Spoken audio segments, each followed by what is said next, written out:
Hi, my name is Arleen Ferrara of Satori Garden Design. Thank you very much for the opportunity to submit a design for the demonstration garden project. Sorry I couldn't be there in person. I'm actually in a hotel room right now in Washington, D.C. on a vacation with my family.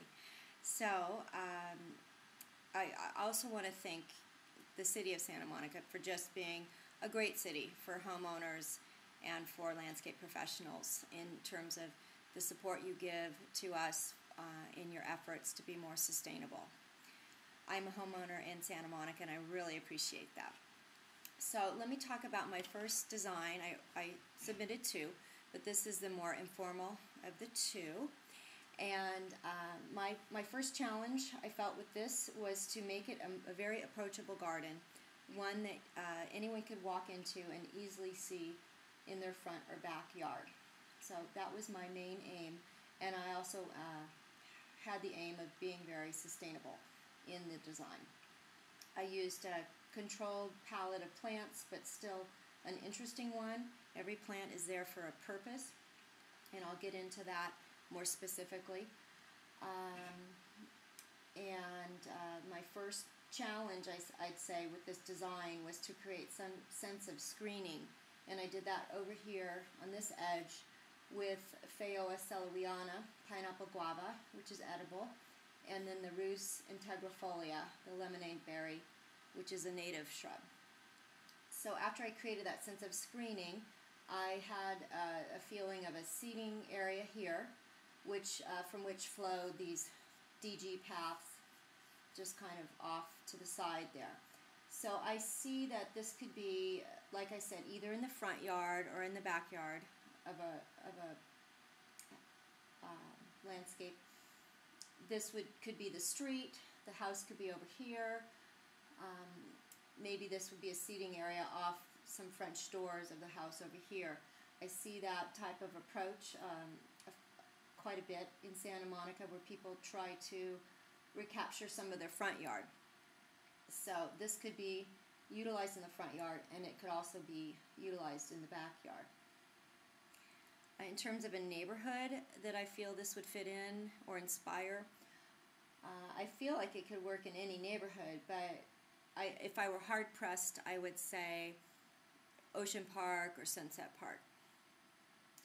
Okay, the materials used, this is decomposed granite here, and the stones are actually urbanite or repurposed broken concrete.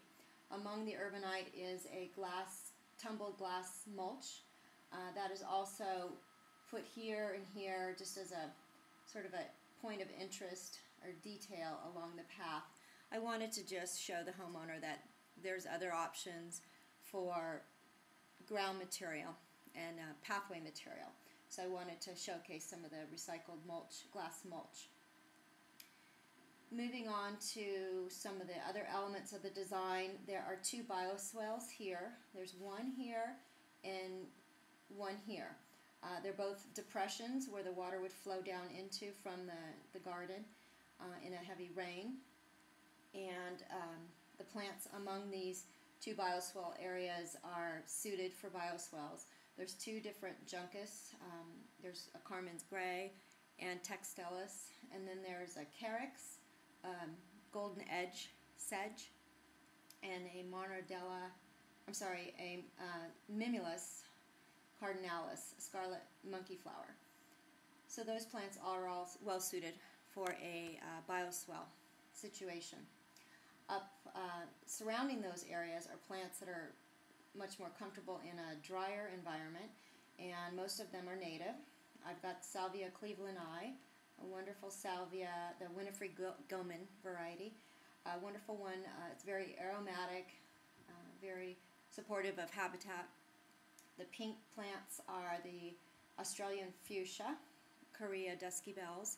I love these because of the time they bloom is the off-season for most of these other plants. So they bloom fall through spring, which is a great time to have some sort of color interest in the garden. And they're just really attractive, neat little plants. The silver plant here is Artemisia silver mound, wonderful Artemisia. very textural, very feathery. And then the agave is the blue glow agave, wonderfully visual when it's lit by the sun because the edges of it glow. They have a color to them. Over here is an edible section. I like doing that near the seating area just because I don't usually tuck edibles away from where you visit the garden often because I feel that you could forget about your edibles. Over here is your thyme, parsley, and purple sage. And here is some rosemary Tuscan blue, another great edging plant, another great hedge plant. It grows to maybe 4 feet tall and very vertical, and it's edible, and it's another great idea for hedging.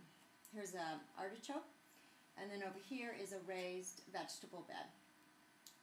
In this situation, it's close to the building, so to be shady, so I put some lettuces, chard spinach, that kind of thing.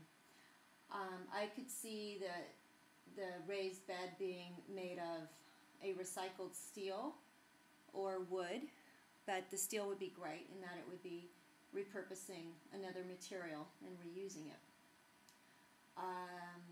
The furniture is also repurposed milk jugs, actually, and that is from Lowell Design, L-O-L-L Design.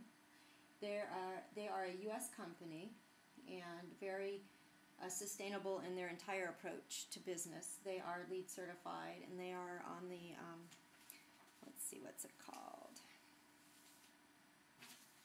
The green, they have a Green America seal. So they have met some requirements to get that certification.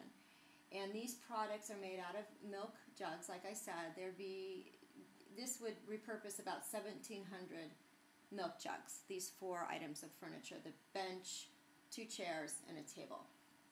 I picked white because I feel like the white really pops against the other material and doesn't fight with any other color in the garden.